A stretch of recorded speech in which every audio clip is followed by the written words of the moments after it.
far as the Bible goes, it really became a big part of my life when I was getting into my upper teen years. I was in high school, and I was going to church all the time, and I just fell in love with the church, but didn't really have the Word in my life. Didn't grow up with that background at all.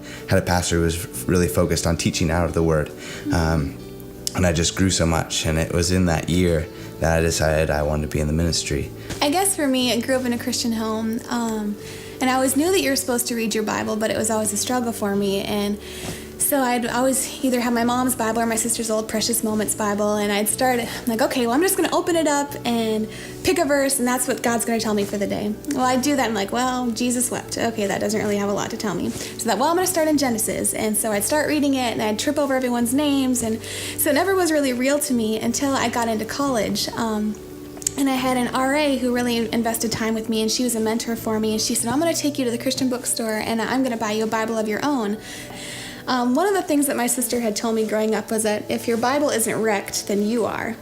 And I thought, well, why would I want to have a wrecked Bible? Like, pretty little Bible is what you want. And then it just really made me think of that you need to be getting into the Word and opening it and underlining it. And it's okay if it looks messy because it's what God's saying to you.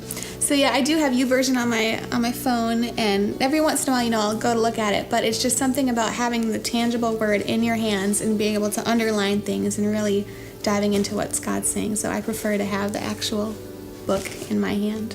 For me, YouVersion, I like it because they added that new thing where it reads to you, and then I follow along in my Bible so I can underline and make sure I have it down. But I still like the app. I like using both. He'll have his headphones on because he wants it to read to him, but I can't read it when someone's reading out loud, so I'll have to read it myself, and he's listening to headphones, and then we talk about it. And for me, it's God spoke to me differently each time I read it. Even now, I'll be preparing lessons, and I'll read a verse and thinking, oh, well, I didn't even catch that before. And so it's just amazing how God speaks through His Word like that. So one of the things that I felt like God was wanting me to do was to teach the kids the books of the Bible. And so I thought, well, what better way to teach the kids than to teach them a song? I was trying to think of different possibilities, and I thought of, how about this hip-hop song or this rap? And Devin's like, that's not going to work.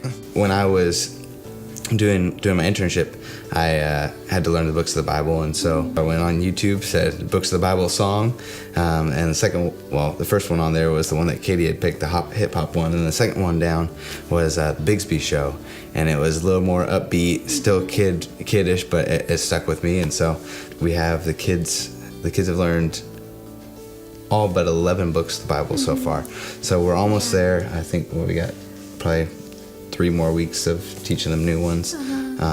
But yeah, as we get to the end, you can tell a lot of the kids are actually knowing the entire thing. It's fun to see that they're not looking in their Bibles. They're looking up. They're having fun with it, and it's not just this tedious, boring thing we do every week. It's a fun thing for them. My name is Devin. My name is Katie.